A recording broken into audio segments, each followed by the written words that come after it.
I am so excited about today's podcast sponsor. Avery's Fairy Floss is part of our Kid Factory Entrepreneur Program that supports kids and teens who own their own businesses. Avery's Fairy Floss specializes in fun, creative flavors of cotton candy. They currently offer 15 flavors with new ideas coming soon. Avery makes all her products at home with her own cotton candy machine. Her sisters help. Everyone has a job, from making to packaging to labeling. Avery has a variety of purchasing options that she offers at many local vendors. The standard 16-ounce container is $3, or you can get 2 for $5. Push Pops and candy cones are $2. Avery sold her products at a local farmer's market every week during the summer, but she also has a Facebook page for special orders. So if you're ready to order for your next party or gathering, go to facebook.com/Avery's Fairy Floss, and that's spelled Avery'sFairyFloss. Avery's Fairy Floss. Check her out. Okay, today's topic is busyness. I don't even think I have to explain this one. As parents, we tend to take busyness to the next level. How many times a week do you say the words, "Sorry, I've just been so busy," to your friends? I'm so excited to have this guest to help me tackle the issues around being too busy. Ciji Townsend is a chief motivator and founder of Balanced Not Busy. One day she created the hashtag Balance Not Busy, and it blew up. From there, she built a business that is all about busyness, namely empowering people, especially women, to find balance in their lives. She serves as a keynote speaker at events about finding balance, hosts the Being Balanced podcast, has a balanced focus book club, and so much more. A lot of balance. She gives great advice about navigating this balance in our own lives and how to use this pandemic to our advantage when it comes to scheduling from this point forward. Check it out. Go, Mommy! Go! The best mom ever. You are the best mom ever. This is the Go Get Mom podcast.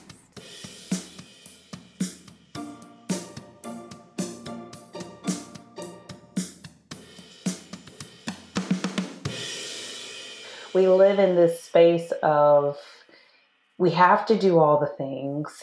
There's so much pressure coming from every different type of way. And, it's actually, it makes me really sad because it's cyclical. The parents are busy, the kids are busy, and it's just going to continue to repeat these patterns over and over again. And as a society, we are going to reach our breaking point.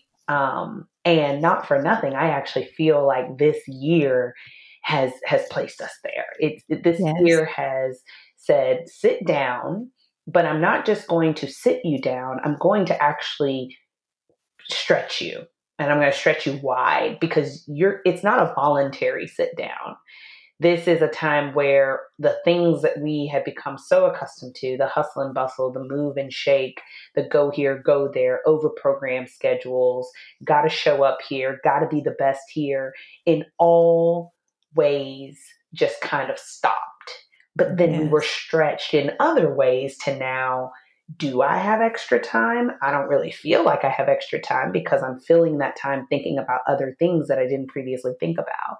So yeah, I'm not running around to drop my kids off and go here and go there, but I am trying to figure out how to log into a Zoom call and a Google Classroom and a Crackle Rock and Brain Pop and every other thing that you possibly could be doing, while also maintaining my sanity and keeping my job.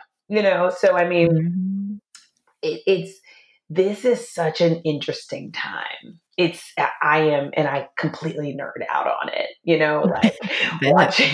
watching the way people are reacting, watching the way that I'm reacting, there's so much about this season of our lives that is just, it's so interesting to me. It's so interesting in so many different ways. But yeah, I could talk about that for days. Well, yeah, and I think we need to, Yeah. because I mean, busyness is what you do. You created the hashtag Balanced Not Busy. Yes. which I love. And yeah, you've been forced in a position now to pivot that and figure out what does that look like in this new realm of everything is virtual and exactly like you said. Because I thought the reason I wasn't working out more was because I didn't have enough time. But we all learned that that wasn't Yeah. true because I was given plenty of time to work out and I still didn't do it. Right. And I extend so much grace, in moments like that, because I've been the total reverse. I used to love to work out and I still do love it. I'm just really having a hard time figuring out when and how, and I'm not motivated. Mm. And so it's just, there are so many layers to it all, right? But you're right. Like I came out on a quest when I, started using the Balance Not Busy hashtag to really try to figure it all out. And even MySpace has had lots of evolutions over time. When I first started using the Balance Not Busy hashtag and kind of talking publicly about the things that filled my plate and the things that I had going on in my life, whether it was community service or showing up as a good friend or working out or trying to excel in my career, it was all about the hustle and bustle. It was all about how much I could get done in one day in comparison to someone else. And 6 years later, Balance Not Busy has a totally different meaning for me now. It's all about my alignment, my harmony, my ability to be the best version of myself, my ability to thrive and not just survive.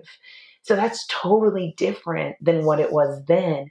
And a lot of that is because I've simply accepted that in the seasons of our life, we have to move and shake and pivot and adjust because that is just the human experience.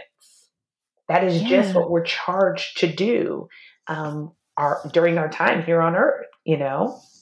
And so we have to give ourselves permission to actually do that. I mean, is that how we got so busy in the first place? Was just us thinking like we only have this one life and we have to do all these things? Or Yes. like, how did we get like this that it's all you hear is I'm busy, I'm so busy. We're always overwhelmed. But prior to this stop, and I do want to address like what was like how it got like that, and then what to do with this now where we are, because I do think there are some gifts to take away from this. Yeah. But like, how did it get this way? What we were up until this very immediate stop around mid March. Why was it like that then? You're spot on. It is because we are inundated with messaging that says you only have one life to live, or you only live once. And don't get me wrong, I love a good YOLO. I think that there is so much joy that can be found in just kind of going for it and just living your life. I also recognize that those types of statements, if you are not grounded, if you are not rooted, if you are not sitting in some level of foundation of your own thoughts, feelings, passions, desires, morals, and beliefs, you can take that message and interpret it in all the wrong ways. And you can live your life in a way that is just so filled with doing things that you totally lose sight of being and actually being in the moment, being a good wife, being a great mom, being a wonderful friend, being a successful entrepreneur, corporate America, whatever your profession may be, whether it's in the home or outside of the home. You get so lost in, I have to do all these things before it's over, that you miss all those other moments. Yeah, and I think it makes you resentful too of the things that you're doing. Oh So gosh, that yes. you're so then there's even not only are you busy, but you don't have any joy in Oh any of yeah. those things. Oh yeah, for sure. And let's not underestimate the comparison trap in all of this as well. Mhm, And a mhm. lot of people blame it on social media, but my goodness, we've been comparing ourselves against other people since the beginning of time. Whether it was a celebrity, whether it was a person in a magazine, whether it was your next door neighbor. I mean, humans compare themselves to other people. That just is what it is. Now, I do believe that social media has absolutely amplified it. Right. And social media has put it in your face in ways that it probably never would have been there before. And so if you see someone that for all intents and purposes is sharing their joy, right? Like, because I Mhm. also don't believe that social media is quote unquote all fake. I do think that people pick and choose what they want to share for various reasons. And it's not just necessarily to portray this perfect life, but maybe they just want to spread positivity and maybe they just want to share the moments that mean the most to them. But when you see that and you don't have your own sense of well being or living in this harmonious present moment, you take that information and your mind wrestles with it. And Mhm. your mind says, well, if she can meal prep and have dinner on the table by 6 p.m. while also running a marathon every day and also becoming the vice president in her company and also raise 5 amazing children and also be a great friend that has happy hours every day, why can't I do it? Mhm. But what you don't realize is that that is what she has opted in to share with you. And it doesn't Right. make her any less than either. I have a pleasant disposition about life, right? And so that's what you get from me on social media because that's what you would get from me in person. Mhm. I'm not out sharing every negative moment that comes my way with millions of people. I reserve Right. that level of sharing with my three closest people.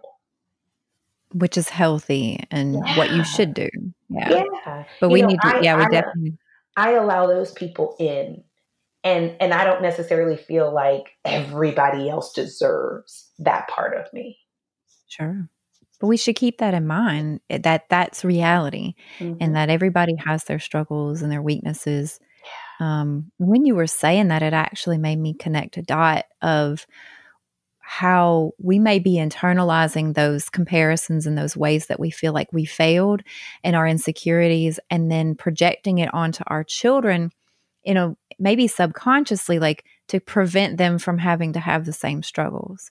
So we want them to be able to do all those things that we see. We project that the rest of the world has it all together. We don't, but at least our kids will. Um, Right.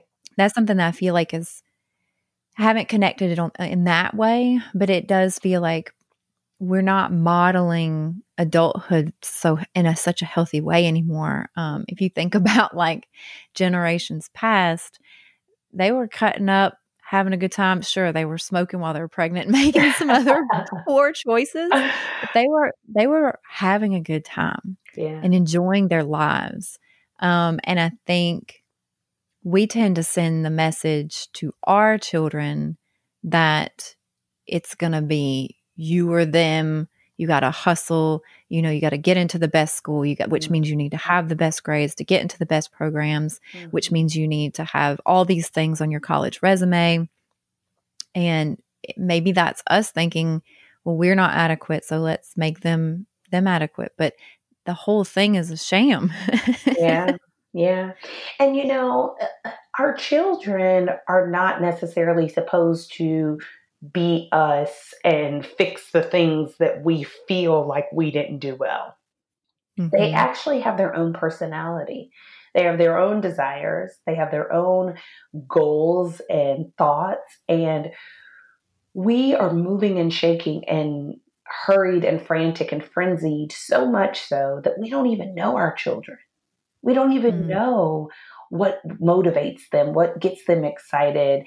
I will tell you that the time that people have been forced to spend with their families due to the impact of being in the midst of a global pandemic, if use if they use it in the right way, they should know so much more about their people.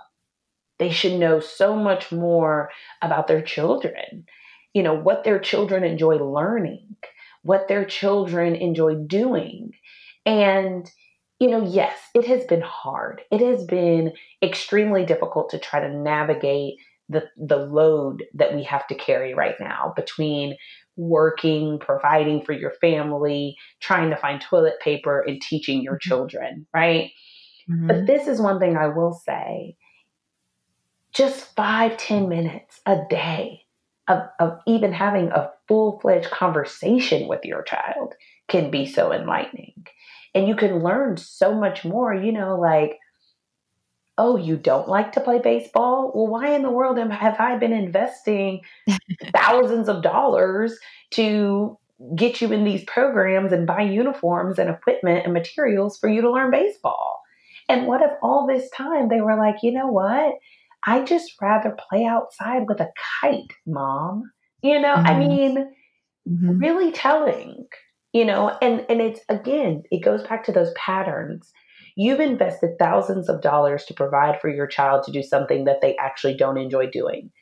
And the only way that you're able to do that is to work. So you've been Right. overworked, underpaid, exhausted, all for the sake of something that they don't even enjoy doing, that you forced upon them. Yeah, that's so true, and it definitely that is a conversation to be had about. Sometimes it comes down to financial reasons why Mhm. someone might be so busy. And yeah, if you're a single mom and you're having to work 2 jobs to put food on the table, that's a Absolutely. whole other story. Right. And I just think that that's your schedule, and that there's not a lot, that you can do about that, and Right. congratulations to you for just being able to survive. But for families who are working themselves to death to afford, a 5 or 6 bedroom home in the best community that goes to the best private schools, um, that's where I worry about, is that investment going to pay off for them? Yeah. How do you know? So how do you, when you are trying to, when you're, if you're reevaluating your schedule and your busyness right now, how do you know because we all have this time out right now, right? Mhm. So we can definitely take inventory. How do we know what's a keeper and what to shed away from the calendar? Yeah. I mean, first of all, don't rush the process. Trust your gut. You know, in day 13 of the pandemic, I thought this thing was going to look totally different than it does now on day whatever. This is like 100 whatever. Um, and that's how you have to look at the same thing with your schedule. Also, and I'll use myself as a real life example here, because my goodness, when you talk about balance all day and not busyness, you are the first person that people are knocking on your door to say, how do I do this? And I had to gracefully let folks know I have no idea. Before March, I'll say March 9th, that week was kind of like when the world turned upside down, in my opinion. Mhm. And before that, I was playing this game of life with a certain set of rules. I had my rhythms, my routines, the things that you know, were non negotiables, my boundaries. I was so clear. I was so, like, the clarity was just unbelievable, right? And then the Mhm. world turned upside down. And I also had to pivot and move differently and do things differently. So I didn't know what you were supposed to shed away right away. And I didn't know how I would feel about increased video calls and, trying to pull myself together and having to put people on pause to go log my bonus son into his schoolwork, and Yeah. also the conversations that were going on in my marriage. How do we divide and conquer? Well, what does your schedule look like today? Well, can you help him Mhm. with school? Can you help him? I mean, these were things that I didn't have a rule book for, and so I didn't know what to do. Now, in hindsight, after living through it for 4.5 months, I do have a better idea. I do have a better idea of, hey, I'm not getting on every virtual happy hour. I'm just not doing it. Because the difference now in the virtual happy hour versus the happy hours that we used to have, you would go to one a night and then you go home. Well, I've got 4 and 5 virtual happy hours because I'm in all these different groups and connected with all these different people, and they don't know that all these things are simultaneously happening. I'm the Yeah, you develop an alcohol problem. Exactly. I mean, I'm the only common denominator. So I had to start saying no to things that I previously would have probably have said yes to. That's hard, and also if that's the only way you're connecting with people, but you have to decide not what you're going to not do, right? Rather that you're going to give yourself permission for spontaneous decisions to do things differently than you would have done them before. That is important. You're right. Because no matter what we say today, no matter what advice works right now, the really best advice is things will always change. Yes. Because even though this is happening on a global level, um, their life will always be evolving. Your children will always be going through different stages and having different levels of need. Your husband and you are individuals. You're going to be evolving and changing, and your financial situations may change. You never know. So I do think that that's important, that there's never going to be a set it and forget it plan. Yeah. Right. Yeah. So it's important. I think the best advice for right now is just that there's to be malleable and Yeah. adaptable to Oh the gosh. situation. Yeah. And I get it. That's not easy. There's a lot of uncertainty. So it is hard. It is very, very difficult. But again, like I said before, this is the year. Like Mm-hmm. I feel like this is the year that is just going to be that moment in time that we will look back on and we will say, I changed a lot. I Yeah. grew a lot. I lived a lot. I did hard things. I pushed myself. I failed. I got back up Mm-hmm. again. I failed again. I think that this is just that year. And, I find a lot of beauty in that. Mm-hmm. I do. I do. I think our society will just look and feel different when it's all said and done. Oh, I definitely think it will. And I think even if it doesn't, you need to change it. Oh, And absolutely. so once the veil lifts, I don't know when that's going to be, and I don't know how that's going to look. But once birthday parties start being in person again, and work starts to demand, you come back into the office, and once life does start to look the closest to normal that it's going to look, how do we know? I know you're saying like, um, to listen to your gut and take it in. What do we do though about obligations that we had before, that we've had a little reprieve from, and maybe we have Mhm. analyzed, and maybe it does or doesn't work? How do you manage that when it is time to actually put that into action and cut some of those things loose? Especially, I guess, when it might conflict, like when you're having to take an entire family into mind and not just yourself. Mhm. What do you do when it comes to those? How do you prioritize those things when you're trying to balance like multiple people's needs and priorities? How I do you think set boundaries for yourself while, I guess, respecting the boundaries of your other family members?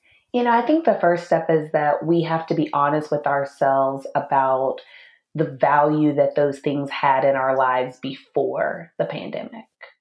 Um, I think that there are many things that we were doing before that weren't really the best choice in the first place. And so removing those things now that we've lived life a little bit differently and we've experienced things a little bit differently. Like, for me, I've really enjoyed having dinner with my family every night. And that was just not a reality for us before. Both my husband and I are extremely involved in community organizations, and those organization meetings happen at night. And so after work, I was ripping and running to get to, a nonprofit board meeting or a community engagement meeting. And now that all of those meetings have been moved virtually, I'm able to cook dinner while I talk, and I'm able to, you know, not have to have commute times that get me home later, or parking lot conversations where we recap the meeting that we just had, that extend the amount of time away from my family.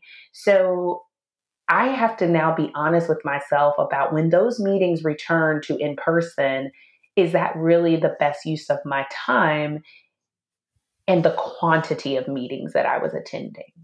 Maybe it's not a hard stop and you don't go to any of them anymore, but maybe I reduce the number of meetings that I have in a week to make Yeah. sure that there's a good balance between the amount of time that I'm having dinner with my family and also still giving back to the community. Gotcha. And then I think And you also have to think about your family's needs and consider them as ever evolving.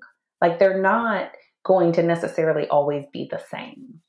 And maybe you hit a point where you're like, you know what?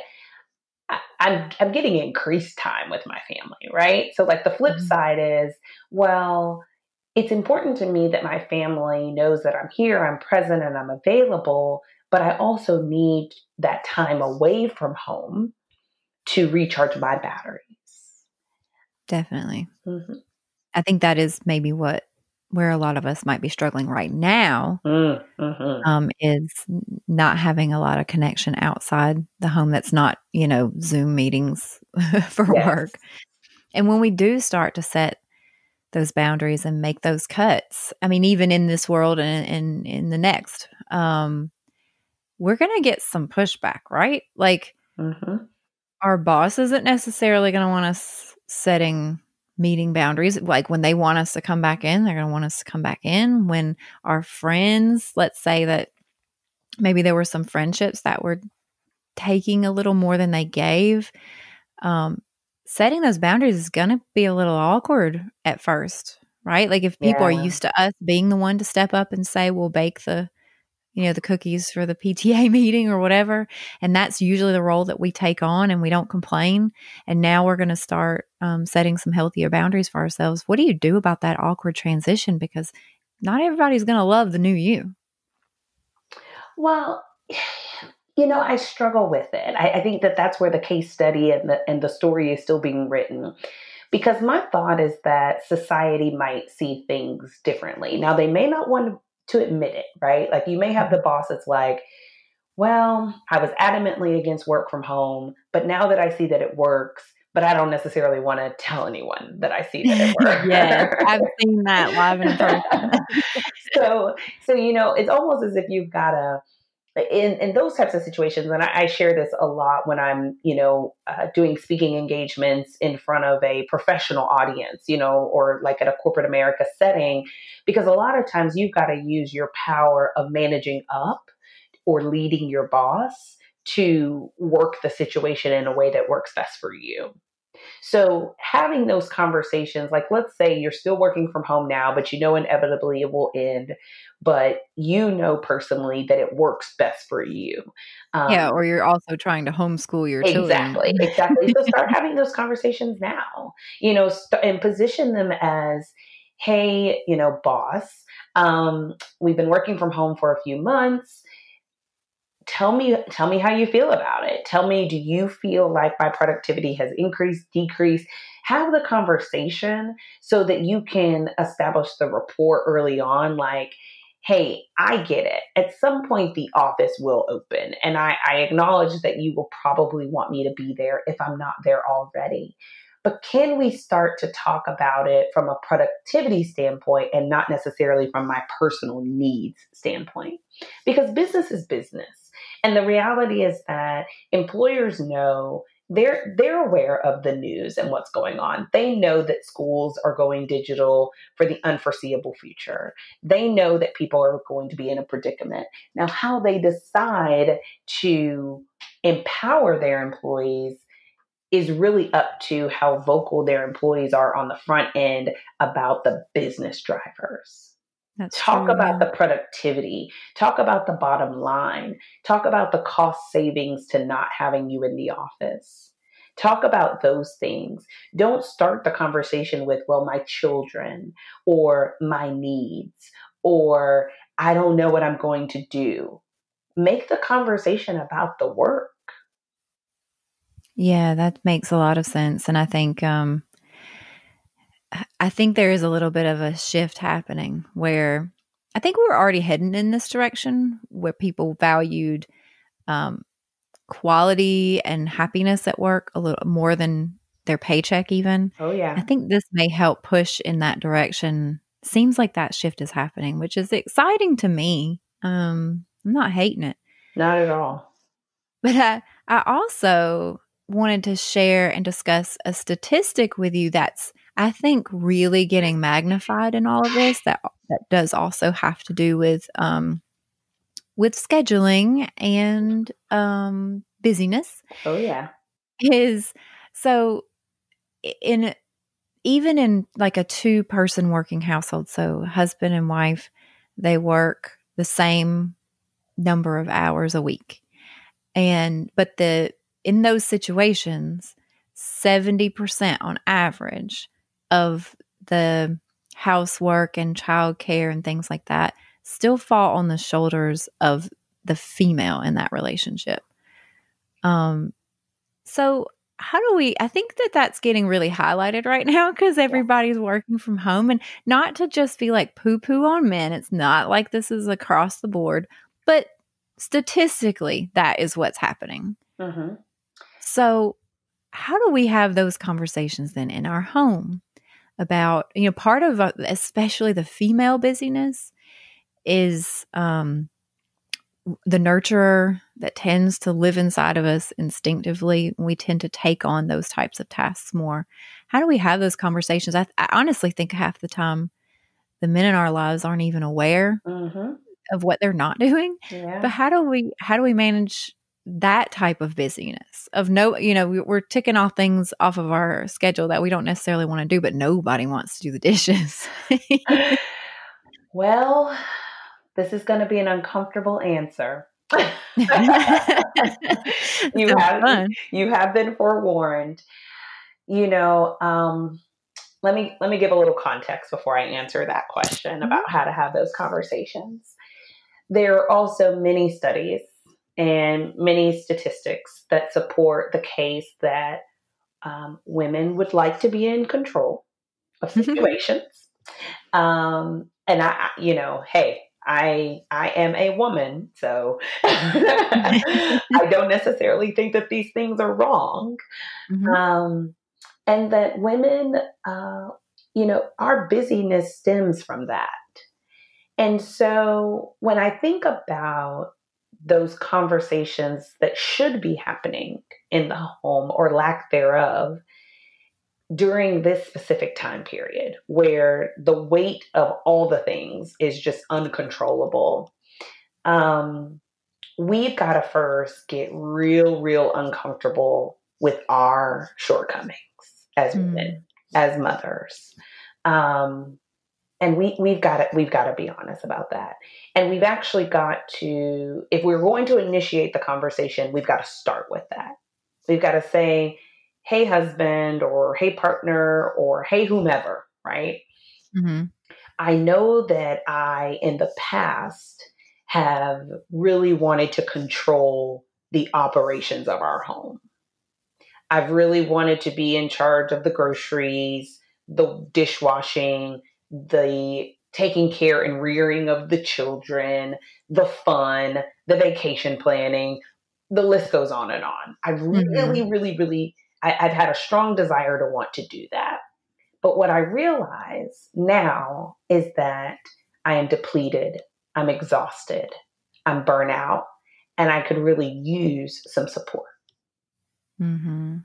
Now, I do think, yeah, we don't ask for it enough because it seems so obvious to oh us, God, right? and Like, "Oh, you see me doing this." men are not mind readers. Let's get that out of our head, right? And it's not because they don't want to do it, right? They actually have been reading the signals that we've been putting out that we want to do it. Mhm. So why stir up a good thing? The And I think more often than not too, they're like, "Well, if I can't do something, I'll tell you, do it. I can't do this. Here, you handle it." Exactly. So to Exactly. them, we're not, yeah, you're right. We're not sending those cues out that Nothing. would resonate with them. Our body language, what we say, everything about us screams, I've got it under control.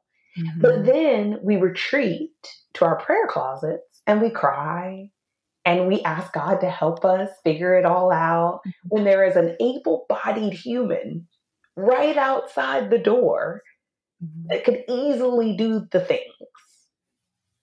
Yeah. And I am not immune to this. This is a conversation that we have often in our house. And that's another thing. It's not a one time conversation, it's based on seasons of life. Mhm. And we talk about it, we try to navigate it. Right now, we're taking turns with my bonus son with his like virtual camp, and he's doing some French tutoring this summer. And so I do Tuesdays and Thursdays, and he does Mondays and Wednesdays, and Fridays are kind of like a fun Friday. He doesn't really have to be regimented by a schedule on those days. We kind of let him play with his toys and do whatever he wants to do. We just make sure that his basic needs are met, like feeding Yeah. him. Yeah. Keep them alive. Feeding him and make sure he doesn't burn down the house. Other than that, on Fridays, have at it, right? Good, And, and, yeah. and that goes to the point of over scheduling, right? Like your Mhm. children's schedule. So we're like, look, you have a schedule Monday through Thursday. You don't necessarily need one on Friday. But back to the original point about the conversations. Now, there are times where Tuesdays are really hard for me, but yet we've agreed that I get Tuesdays and Thursdays. But hey, my work schedule picks up. I have a meeting that's a non-negotiable, etc.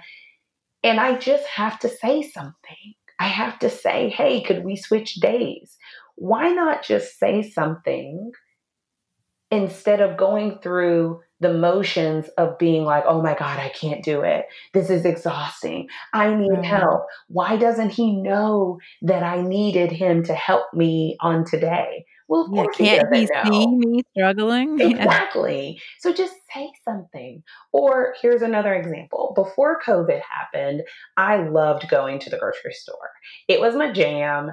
I was like, this is what I do. This is my quiet time. I walk up and down the aisles. Sometimes I even invite a girlfriend to join me at the freaking grocery store so we can have some girlfriend time. I mean, like, I love grocery stores, okay? It is That's a, so it's weird. a really unhealthy relationship that I have with Kroger, right?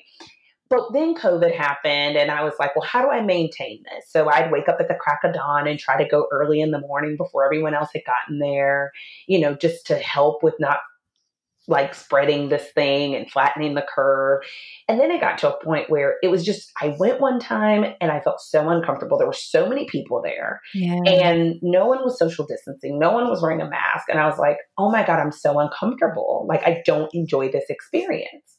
So I Mm. went back home, just like, what am I going to do? Like, that is my jam. And it has been. I mean, I started this relationship with Kroger when I was in college. And I mean, it has just been my thing.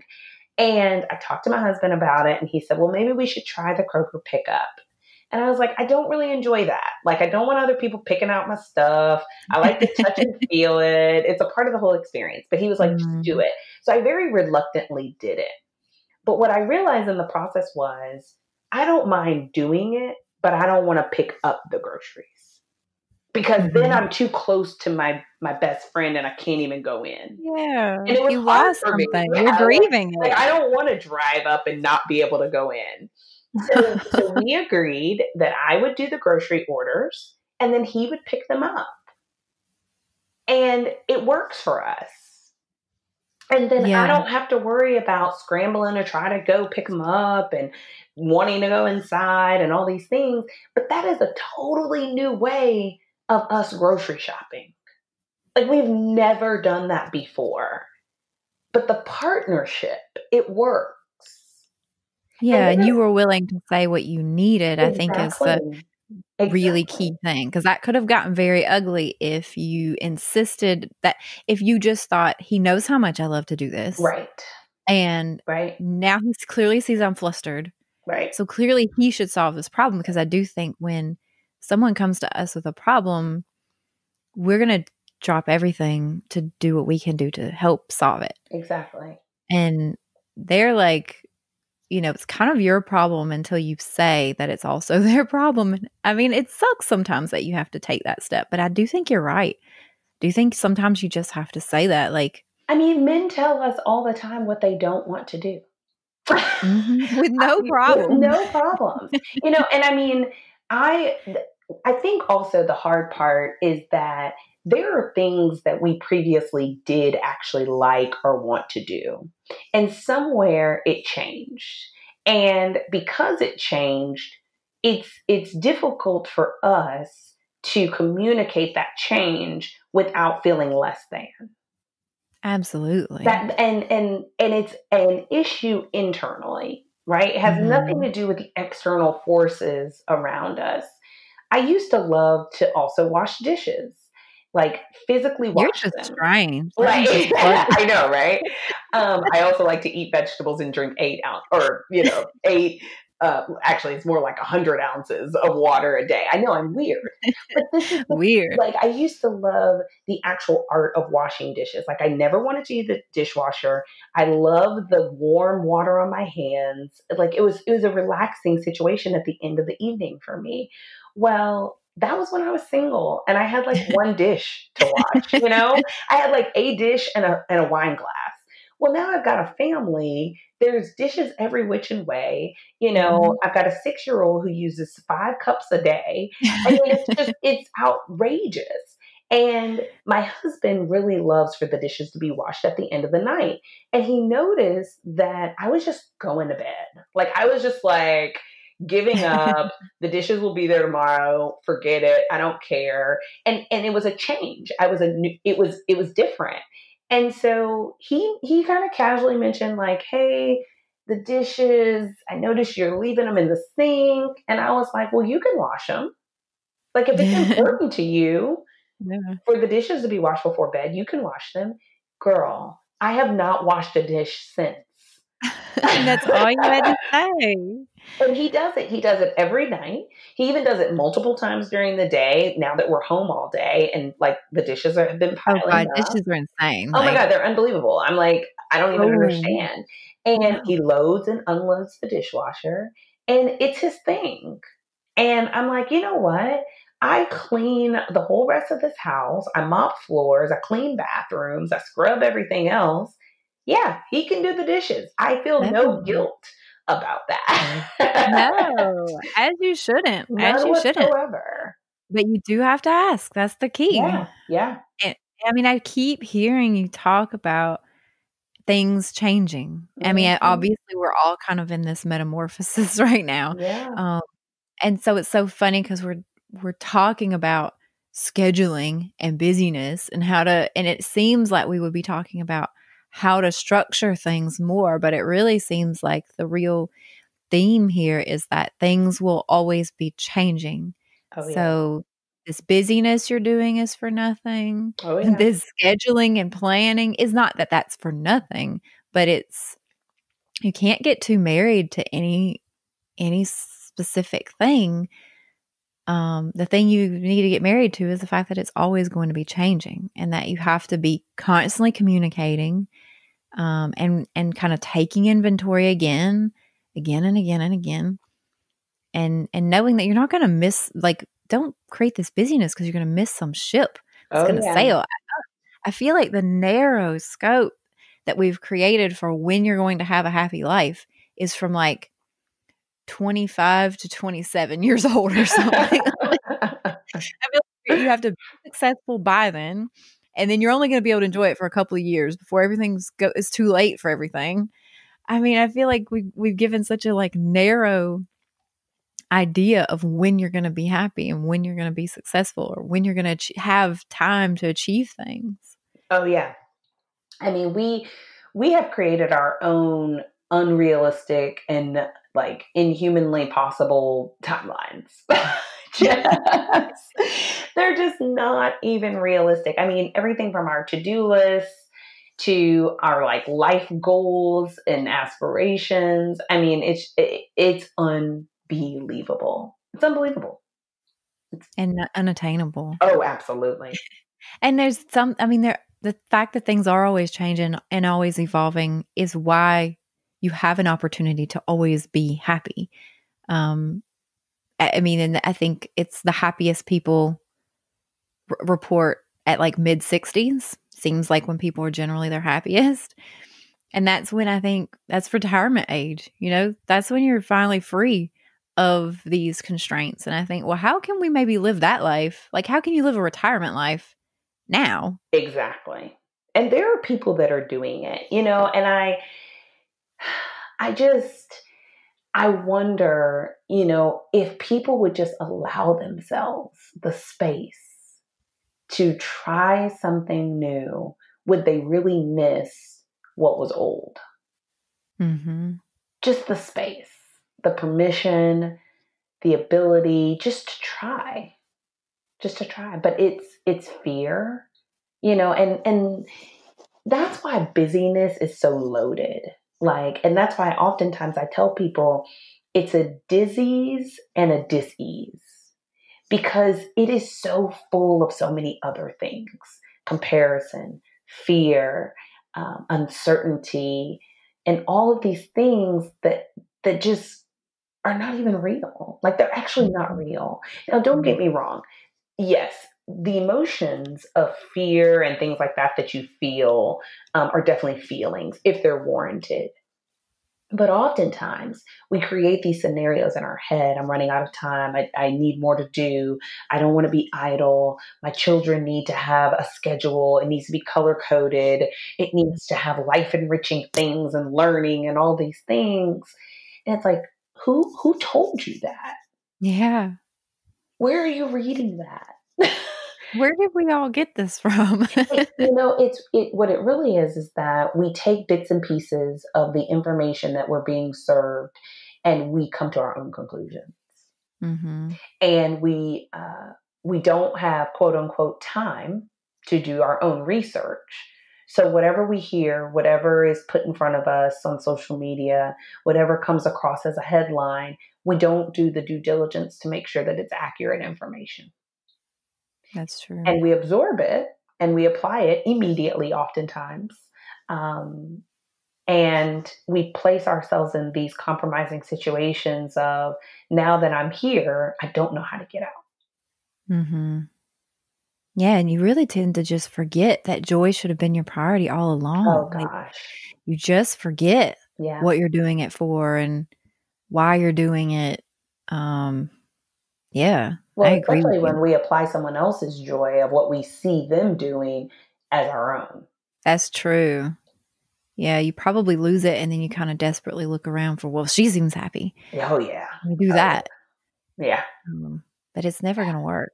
Oh, yeah. I hope people listen to this conversation. Me And they too. realize too that it's really two people who are trying to keep it all together, and we're not like killing it, but that's not the point. We're at least, I think what you were saying before about being able to be present with yourself and be at peace with yourself and like look within, that's the key.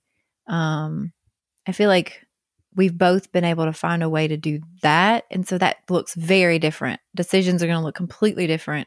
I do not want to go to Kroger or wash the dishes. Exactly. It has never brought me joy or peace. Nope. But what brings me joy and peace and what brings you are two different things. So we're going to make two different decisions, but we're going to both experience that joy in life. We prioritize joy, whatever that looks like for us. Yeah. Yeah, for sure. I appreciate that. I appreciate you saying all this and hopefully giving people something right now to think, okay, here's where I am right now. And then when I'm allowed to go back to the way things were, what do I want to keep around? What did I learn from this? Yeah. I mean, there are so many things that I will not ever do the same. And I count it as a blessing to know. And I hope that when other folks make that realization or they also come to that conclusion, that they also see it as a blessing and not a barrier. You can text Find Balance to 66866 to get on the list and receive tips for healthy boundaries, time management, productivity, and wellness.